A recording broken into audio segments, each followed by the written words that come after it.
section 4? Yeah, this is section 1-4. I think you guys actually, maybe we got to, I think we finished up with talking about interior and exterior parts of an angle. So today I want to talk about how we identify and maybe talk differently about the angle and maybe certain things that describe the angle. Okay, so just like when we talked about segments, and you're going to hear me say it a lot today, trying to get you to jog your memory back to what we did with segments, because it's going to be a similar pattern to what we do with angles. But when we talk about the lengths of segments, if you remember, there was a separate notation that we used to talk about the length of the segment in comparison to just talking about the shape of the segment. Okay? I want to talk about like segment AB, and I want to talk about the shape. Remember, we had to put that line above it, right? Or that segment symbol above AB. If I want to talk about the length, we neglect that sign or that symbol, and we leave that segment line off the top of the letters, and that is then the implied statement length of whatever segment I'm dealing with. It's a little bit more straightforward, I think, when we talk about angles. If I talk about angle ABC, you see where down here in this italicized stuff, okay?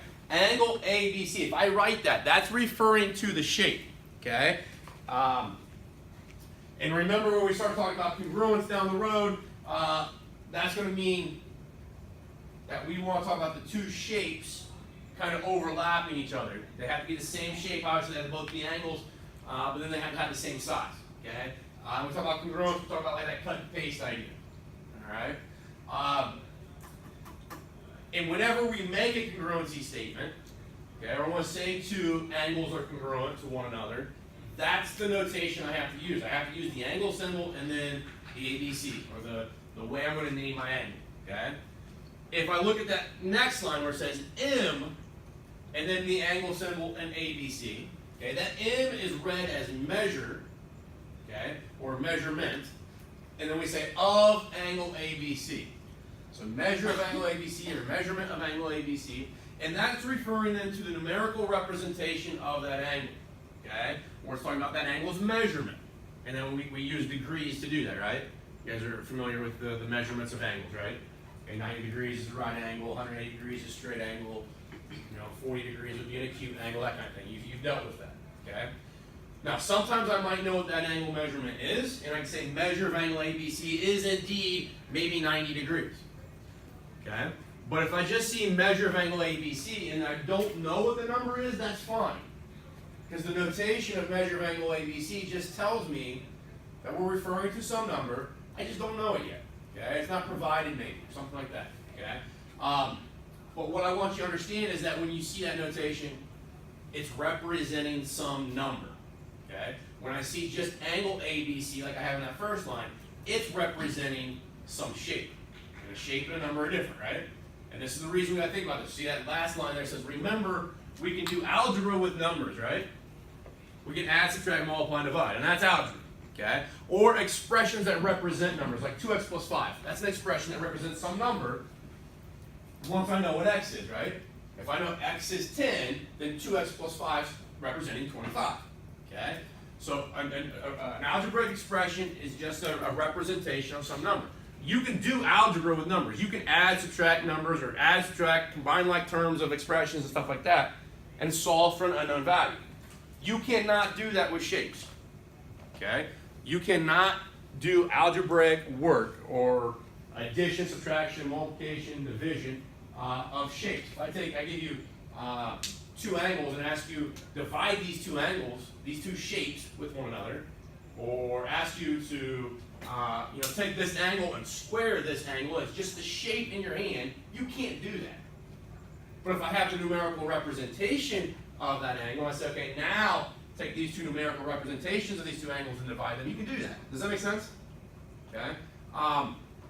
So whenever we're doing algebra, whenever it asks you to write an equation, okay, and I think you see this a little bit towards the middle of that homework assignment that's due on Wednesday evening. When it asks you, like, it says like segment XY is congruent to segment AB, and it asks you write an equation.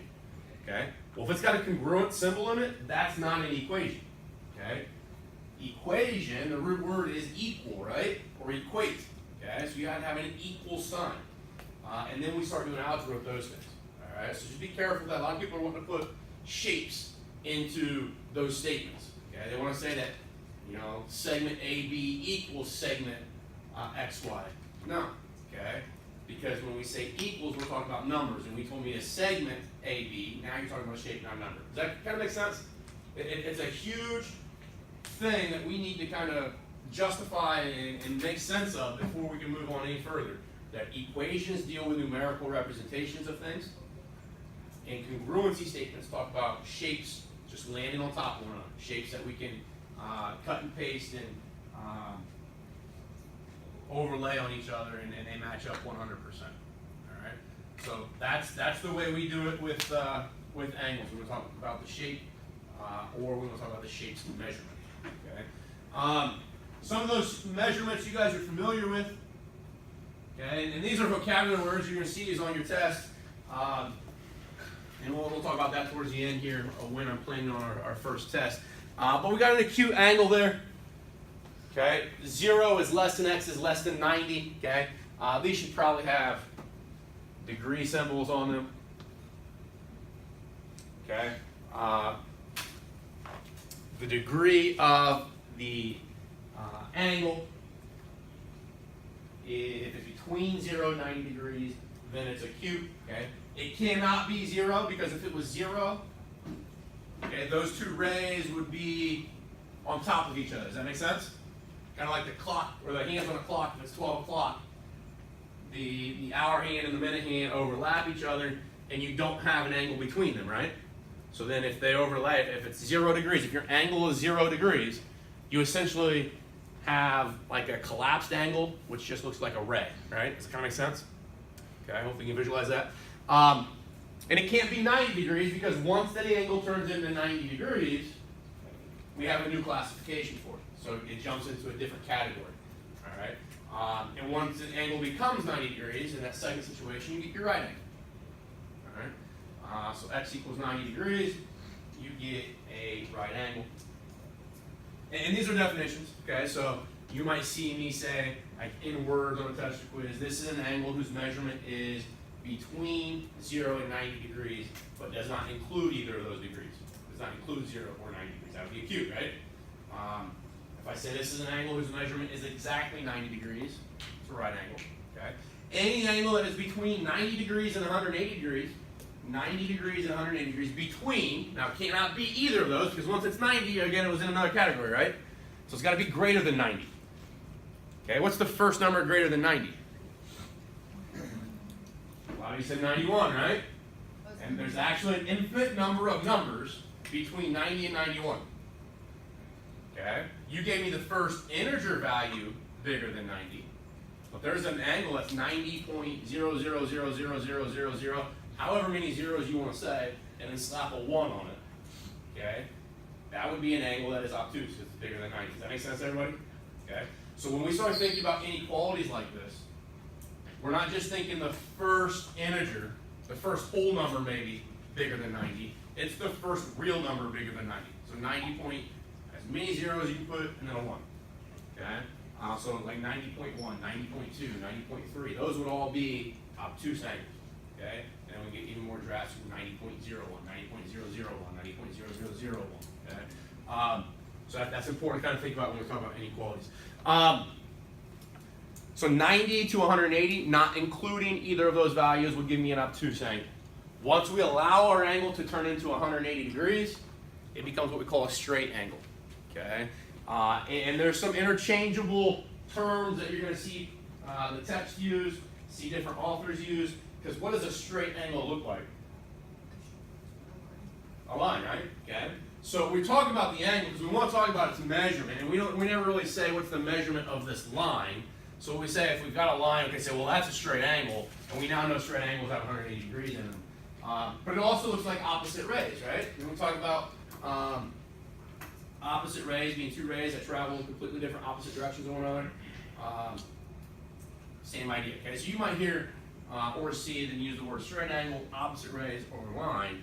And we can kind of attach to it the understanding that each one of those is going to have a measurement, if we look at it as an angle, a measurement of 180 degrees. Okay? So those four vocabulary words will show up at some point in tests and quizzes and other assignments. But hopefully, maybe the only new one there to you is straight angle. Okay, that's hopefully pretty obvious. Let's see here. All right, so again, kind of jogging our memory back to last week when we talked about segment addition. Before we got to really being able to do that, we needed to set up a way for us to talk about distances. Okay, and the process or the rule that allowed us to set up distances and determining distances was called the ruler postulate, right? Okay. Well, today our main target is to be able to add angles together. But in order to add angles together, we still have to have a way of describing the measurement of an angle. We have to figure out how are we going to do this? How are we going to get numerical values for angles? And this is a postulate that does that. Okay. Remember, this isn't something we can prove. Okay. It's almost like we've as maybe humanity had designed this or created this or invented this procedure so that we can do other things. Okay, we can start adding angles together and that kind of stuff. So across the board, mathematically, we've agreed this is how every single angle should be measured. Okay, it says consider ray OB. Okay, so kind of give you the way, and right now that picture up there is maybe more information than we need right at the beginning. So I kind of draw for you what this is, like sentence by sentence, what we're doing here. So it says consider ray OB. Okay, so there's O and there's B. Okay, it says a point and point A, which is on one side of ray OB. Okay, well, you've got basically a top side and a bottom side, and it doesn't matter where you want to put it. Okay, so they put A up here. All right. When I do that, when I pick a point A that is on one side of OB, I now have the ability to connect O and A with a ray. Okay. What we're going to say then is that every single ray that I make like that, because A could be anywhere, right? A could be here, A could be there, okay? A could be over here, and I get all these different rays, correct? We're saying that every one of those rays, now think about this. Let's say that I take and maybe put A potentially there, okay? What would that purple ray and that red ray, what type of angle would they make together?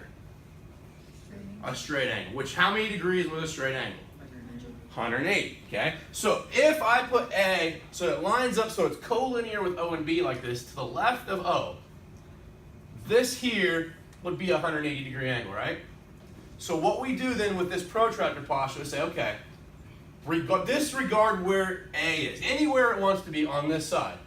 If I draw maybe that ray, there is a number between 0 and 180 degrees. So we're going to say this one's 0 degrees, this one's 180 degrees. There is some number between 0 and 180 degrees that I can let that ray O to A be. Does that make sense? I can pair it with that. I can pair it maybe with 10 degrees. And then when A goes to maybe right there, and I now have that new ray OA here, maybe that one pairs with 25 degrees. Does that make sense to everybody?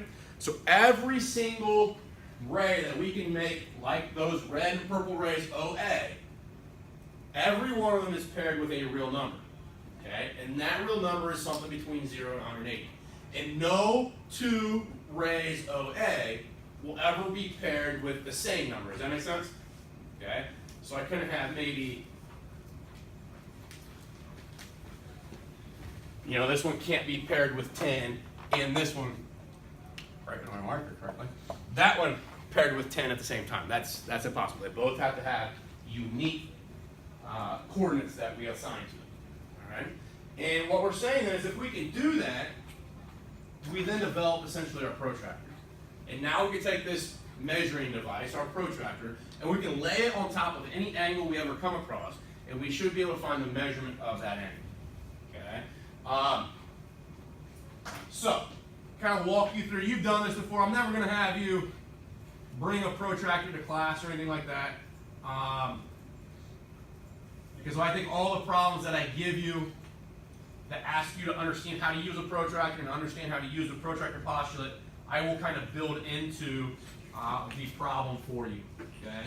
So let me see something real quick. I want to.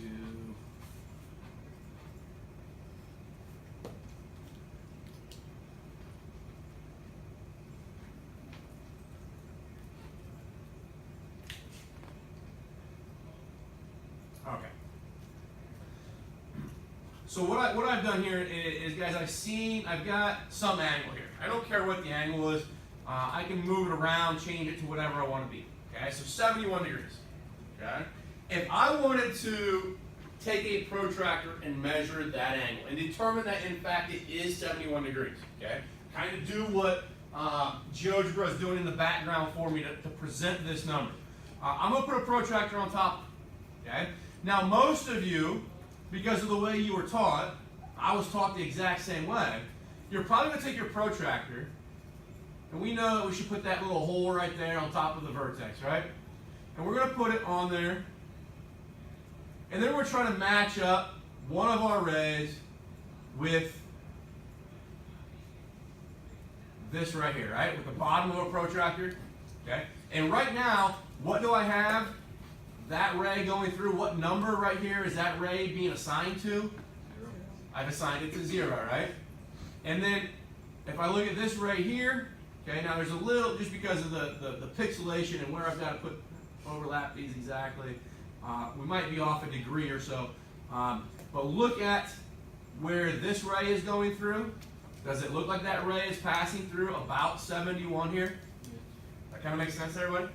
So what we do, and the reason we do this is because what if I ask you to take any number you want, to take your favorite number, and I ask you what is the easiest number to subtract from that, you would always say what? 0. So that's what we do there. We take any number we want, and right now it's going to be the number that's associated with rays C to J. All right? We take that 71 degrees here, and we're going to subtract away from it 0 degrees. And when we do that, that gives me my angle measurement of 71 degrees, right? But what I want you to understand is it doesn't have to be done that way. You don't have to take your protractor and rotate it so that one of your rays is paired with 0. We can do it this way. If I can go back, there we go. All right, so if I do it this way, I don't even care that this, that I'm not going to rotate my angle, or my protractor, I guess. I'm going to say, looking at this, does it look like C to G is paired with 130 degrees? Okay, look at that outside ring. And then come over here, it looks like this is paired with, that's 60 right there. So does it look like this is paired with 59 degrees? What do I get if I take 130 degrees minus 59 degrees? 71. I get 71 degrees. Okay? Now I'm going to put absolute value around the 130 minus 59 because it doesn't matter the order that I do it as long as I remember that when we're talking about angles in this class, and I'm going to preface this class because in 2 years we take trigonometry, it changes a little bit. We do a little bit more. But we're going to talk about angles as always being positive numbers. Okay? So 71 degrees, I can develop that 71 by taking 130 minus 59, or I can develop by taking 59 minus 130 as long as I put it in absolute value. Is that all right with everybody? And turn it into positive. So what's that tell me? When I try to measure an angle, it's very similar to measuring a segment. I don't have, when I measure a segment, I don't have to put my ruler on one of the points and make my ruler value of 0 match up with one of my points, right? We kind of talked about that the other day. It's the convenient thing to do, but you don't have to. Okay, you're going to associate your rays with any two coordinates that they pass through, and then subtract them. Okay. The only thing here that you got to pay attention to with the protractor is if I use like 59 from this outside ring, then I got to use this outside ring over here, right? Okay. If I use right here, you know, it looks like 119-ish right there, then I got to come over here and use that ring there. And do the subtracting with those values. Does that make sense? I think with the protractor that I've got there, the easier ring to use is the outside. All right. But the reason for that is because of the idea that we can, if we are a person that likes to do this type of thing, we should always be able to, with a protractor, we should always be able to make one of our rays line up with 0. Instead of having it, the first way I did this, I lined one of my rays up with 180, right? Using the outside ring, okay? But I can at least now line this up with 0 there. Or if I do go back the other way, it's kind of a pain in the butt to rotate this.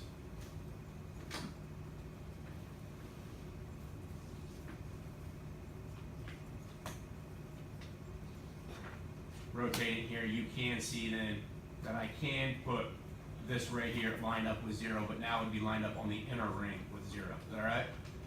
So that's the logic of why there's 2 rings of values. Obviously, depending on what tool you're using, what your protractor looks like, one ring might be easier to use than the other. I think I could be a lot more accurate with that outside. I say ring, but it's a semicircle. But that's how we're going to deal with using protractors and figuring out what angle measurements are relatively quickly. Okay, I should be able to do that very fast and find out multiple answers very quickly. So what you're going to see at some point in homework, even testing quiz questions, I'm going to do something of this nature here with you. I will put in, see if I get a bunch of these vectors here.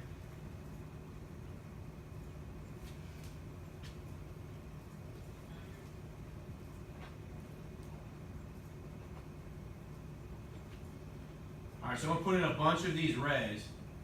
So we see that we've got a lot of different potential ways of identifying angles, right?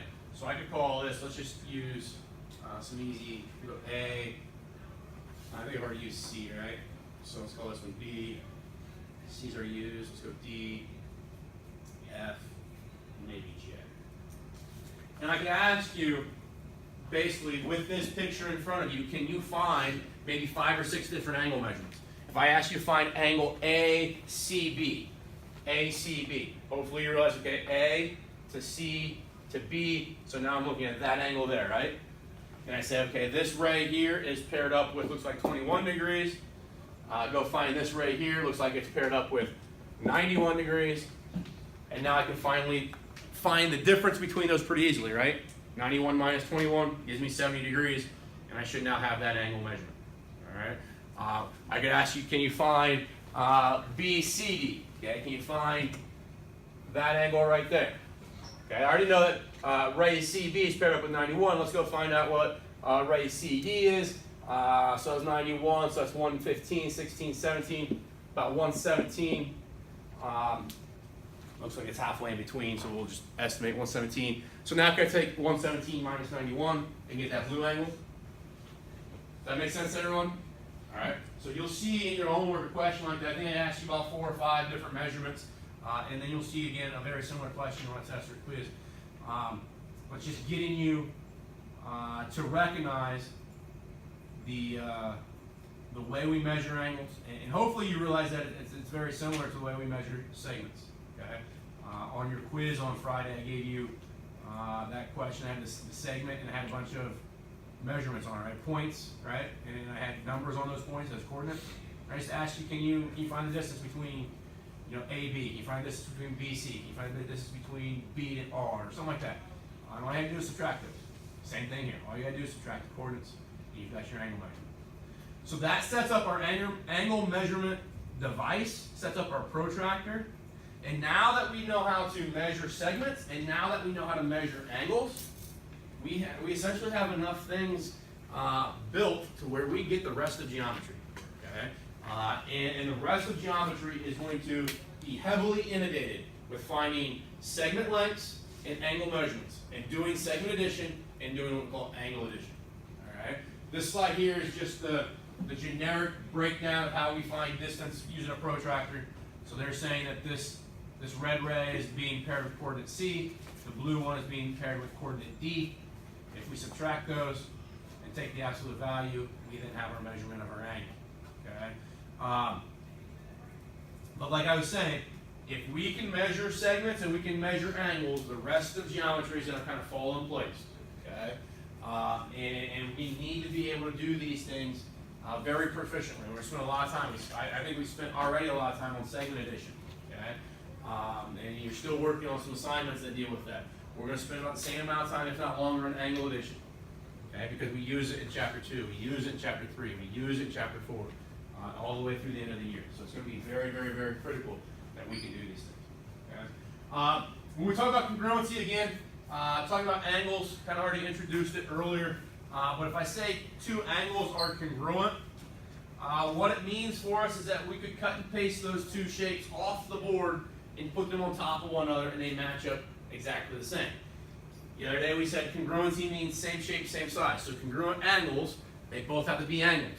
That's the same shape aspect. Same size, well, the way that we determine the size of an angle is through the measurement we just talked about, that process of finding the degree. Okay? So if I have two angles, let's just say angle ABC, and I want to say that it's going to be cut and pasted, it's an exact replica, or exact copy of some other angle, let's say angle XYZ. If this angle here lands exactly on top of that angle, we're going to say they're congruent. Okay? Now, when we say that they're congruent, we cannot do any algebra with that because it's just saying that two shapes match each other. Okay? You cannot do any algebra with shapes. You can't add shapes together. You can't subtract it. And to make it kind of obvious or maybe make more sense, when I say I can't add two shapes together or I can't subtract two shapes, think about like circles and squares and rectangles and triangles, that kind of stuff. Can I add two triangles together? Does that make sense? It doesn't make sense, does it? Add a triangle to a square, what do you get? Well, I don't know, okay? But if I add the degrees for one angle to the degrees of another angle, then I can get a number back, right? Does that kind of make sense? So it's the numerical aspect that we do the algebra with, okay?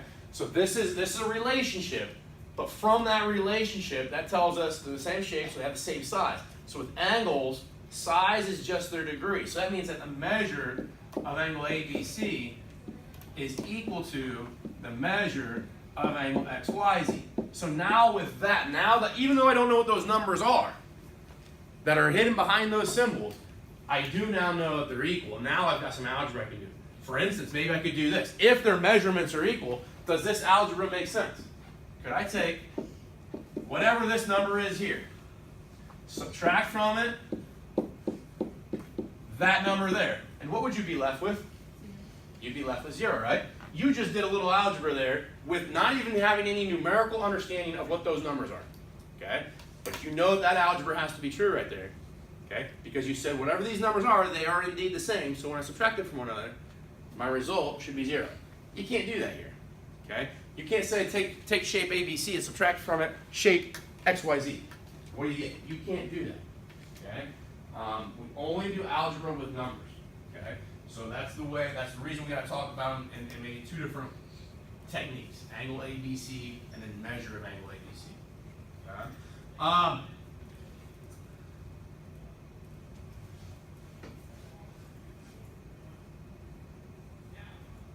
right, so since we now have the ability to take a shape, which is an angle now, and measure it, so we take a shape, measure it, and now say, okay, now let's talk about the number or the numerical representation or the quantity of that shape, and now let's do some algebra with that. We now have the ability to add angles together, okay? And the way we're going to do this, guys, is very similar to the way that we're going to deal, or the way we have dealt with segment addition, okay? Segment addition was basically 2 or 3 or 4 segments that were one after another. We add them together and gave us the total, right? Same idea here, okay? We're going to start with, we call these adjacent angles, and we'll define that later on, maybe tomorrow. But we start with two angles that are right next to each other. We got that yellow angle, and we add to it that blue angle, and that should then give us this entire, let's do it this way, should give us that entire green angle. Does that make sense? Pretty straightforward, angle addition. Add the smaller components together and set them equal to the total thing. Okay, in this case, that total thing is that bigger angle AOC. Now, the key thing here is that when we read the postulate, that phrase that says B is in the interior, that's important. Okay? If we look at this, it says B is in the interior of angle AOC. If we know in front, and we said this last week, if the if statement is true, if that is happening in front of you, in your situation, your scenario, if angle or point B is on the interior of angle AOC, and again, those are just arbitrary letters. It could be B on the interior of angle XMR, or point D is on the interior of angle ABC. So those are just arbitrary letters out there, and they can switch back and forth between anything they want to be. But if you've got a point on the interior of your angle, this idea should hold true. You should be able to say that angle AOB's measurement, the yellow angle, plus the blue angle, will give me the total angle. All right?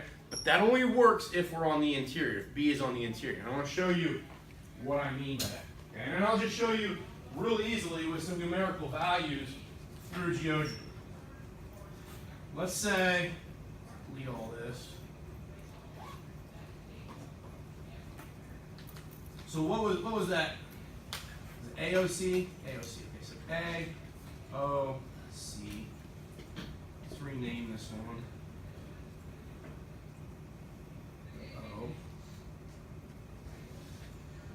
And it says B has to be on the interior. So let's put B there. And I want you to create these angles.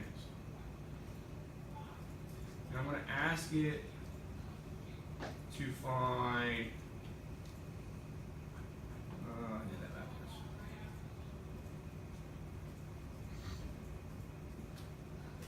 B, O, A. So that angle is 59 degrees.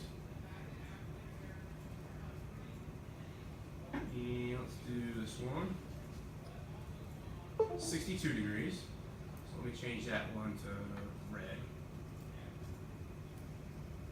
Alright, so we got the green angle 59, the red one 62. So what that means then when we do angle addition, I should be able to take that angle right there, and I'm going to make it, I don't know what's going on with the noises, so I apologize. Blue.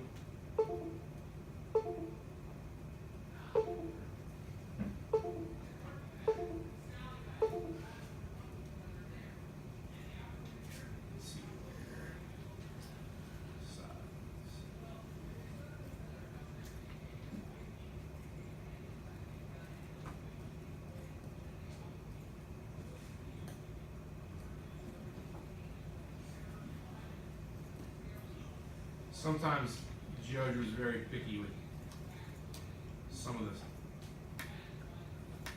Times you gotta click and all that kind of stuff, so you gotta bear with me sometimes.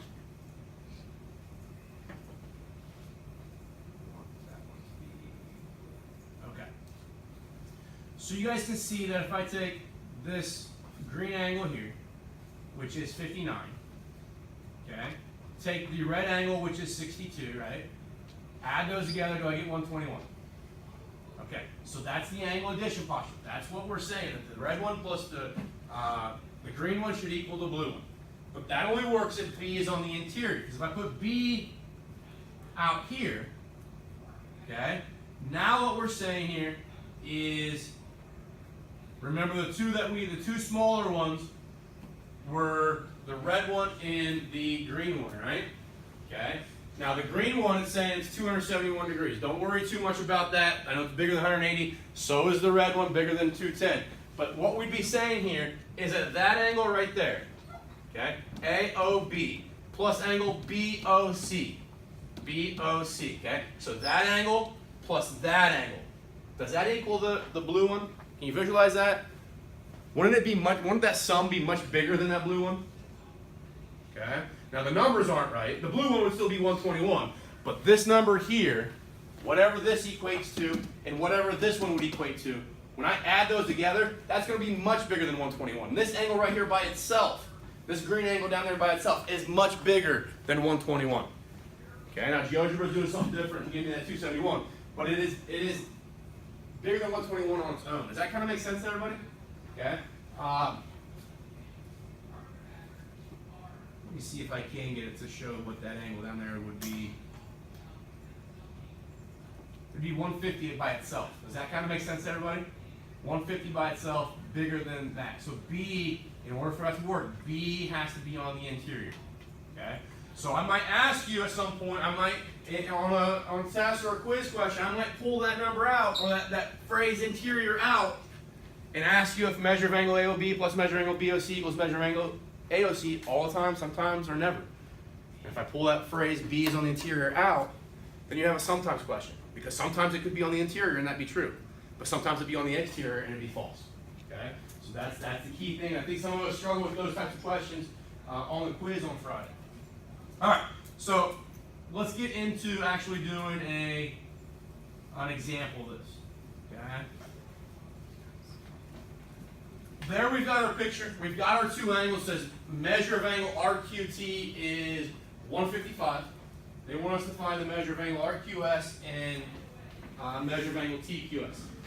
My suggestion to you, as you first start doing these, is the same suggestion that when you're doing segment addition, is find the two angles that you're going to add together. Okay? I'm going to take RQS. I'm going to take measure of angle RQS, because that's some numerical value. And I'm going to add to it. So I'm going to take the yellow angle, and I'm going to add to it. I lost my tool to use color here, so do this. There it is. We'll take now the blue angle. So my blue angle is SQT. And if I add the yellow one to the blue one, shouldn't that give me that entire angle right there? And that entire angle is identified as RQT. So measure of angle RQT. Okay? If you're a person that does that consistently, especially at the onset, okay, the first couple times we're doing this, you're going to be very good at this stuff in a week, in 2 weeks, in 3 weeks. And most of this class is going to be pretty simple for you in regards to some of the questions that we see. If you neglect that and you don't pay attention to what we're really doing, and you just say, I'm just going to haphazardly throughout the question, just grab some expressions, add them together, set them equal to some other expression, maybe half the time you get the questions right, the other half the time you're getting them wrong, but you're not going to know why you're getting them wrong. And it's because you haven't made the correct relationship. All right? This class is not algebra anymore, right? You could be the best algebra student that there is out there. You can be better at algebra than me. You can be better than Mrs. Coles. You can be better than me and Mrs. Coles combined. But if you can't set up the relationships first, you're out. You'd be solving the wrong problem all the time. Does that kind of make sense? Okay. So the geometry sets up the equation. Last year you were given the equation. It was easy. Okay. It was provided for you. This year we got to set it up and solve it on our own. So now we're going to start plugging things in. We're going to go find RQS. Well, the representation of RQS measurement was 4x minus 20. Okay, so we'll put 4x minus 20 right here. Okay. Then we're going to go find measure of angle SQT. Well, SQT was the 3x plus 14 representation. So put that in. And then I go find measure of angle RQT, and I put that in. Okay. This is our responsibility. We have to be able to set that up. You're not going to be given that equation. Okay? So some of you might put the 3x plus 14 over with the 155 and set up some equation. And if you're good at algebra, you can solve that equation. But if that equation doesn't represent the model that's in front of you, it's useless. Okay? So we have to be able to first do that. Now if we can do that, hopefully we can all solve this equation. Because now it's going to be, what, 7x? Minus 6 is equal to 155. 7x is equal to 161. How many times does 7 go into 16? Okay, good. So it goes twice into 16. That would leave me 14, right? Or give me 14. Remove 14 from 16 gives me 2, so I got a remainder of 21. And then you gave me that other 3, right? So 7 goes into 21 3 times. Okay, so do that long, you can do that long division without having to write anything out if you kind of keep things straight in your mind. So x is 23. Okay, x is 23. Is that the answer? No. No. Question targeting what are these measurements up here? Okay, what is RQS? So I'm going to plug that back into, I'm going to go 4 times 23 minus 20. Okay, well 4 times 23, so that's 2, what is that, 92? Okay, so 4 times 3 is 12, carry the 1, 4 times 2 is 8, plus my 1 is 92. Minus 20 is 72, right? So that yellow angle is 72 degrees. Over here, I'll do 3 times 23 again, plus 14. So it gives me 69. 69 plus 14 gives me, my cursor's being weird. So 69 plus 14, 83. So that blue angle is 83. How can I check myself? Add them together. What's 72 plus 83? 155. Okay? So we should be able to always, just like we do with second addition, always be able to take your solutions and see if one of the numbers throughout the problem can be replicated with those solutions. What I fear, guys, a lot of times that you're gonna get a question like this, and people are gonna go, oh, I take this expression, that expression, set them equal 155. And you do 2 or 3 or 4 of those in a row like that, and then you get something like this. And people say, oh, I take the 2 expressions, the 2 things that have algebra in them or variables in them, and I add them together and set them equal to the number, 50. But if I look at this situation, is that really what I do? No, it shouldn't be, okay? If I start looking at this picture here, it says find measure of angle HTS, okay, provided that UTS is 13x, HTS is 6x plus 6, and UTH equals 50. So I'm going to go ahead and try to decipher what we're supposed to do here. I'm going to take that angle there, which is the measure of angle UTH. Would you guys agree that if I add that to this angle here, HTS, and I don't know what's going on with my cursor, so I apologize, HTS. Those 2 smaller things added together should give me what? What angle do those provide me? UTS, good. So measure angle UTS. And now, if I set that up correctly, and I think I visually have done that, I should be able to go through and say, okay, UTH was 50, plus then HTS, which was 6x plus 6, is now equal to UTS, which is 13x. So now you can see that in this situation, I don't have my total isolated as a numerical value. Does that make sense? Like the last one, my total was 155. It was isolated all by itself on the right-hand side. That doesn't have to be the case, okay? And it could just be everything they give me could be just an algebraic expression. And 50 is an algebraic expression, it just lacks variables, okay? But everything could be a variable expression, and I can still, as long as I relate them correctly, still go through and solve for the right x, okay? You guys saw that. What do you guys get for x there? Okay, x should be 8. Okay, so you get 56 equals 7x. So then x equals 8. Can I check myself? Okay. Well, if I want to find HTS, the first thing to find HTS is to plug 8 into x, right? So I get 6. Right here, 6 times my 8 would be 48, plus another 6 would be 54, right? So this angle HTS is 54. What was this angle here? This blue angle? 50. So what's the total here? 104. Now 104 is nowhere in this problem, right? But if I take x and plug it in right there, what do I get? What's 13 times 8? 104. And there I get that number to show up twice. So it tells me I found that measurement 2 different ways. Okay? In your homework tonight, just real quick before you guys leave, there might be, I'm not sure, but there might be a question that uses this phrase, uses an angle bisector. Okay? And we'll talk about this in much more detail in a couple days, but an angle bisector is simply a ray that divides an angle into 2 congruent angles. Okay? So, if I have, let's say this angle right here, A, B, C, okay? And let's say that BX, ray BX, bisects angle ABC. Okay?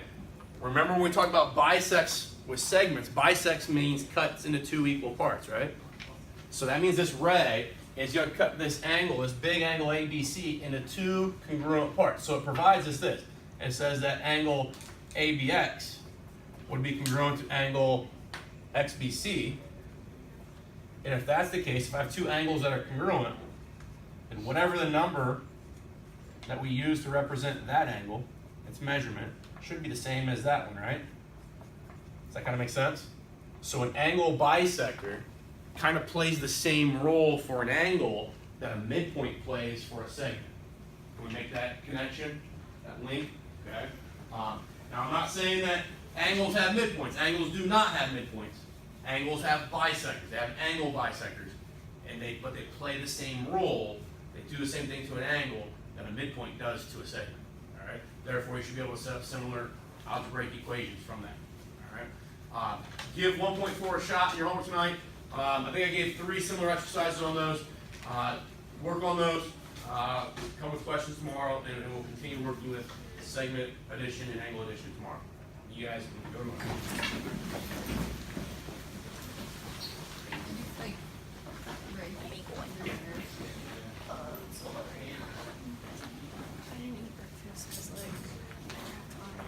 Sorry, you're fine.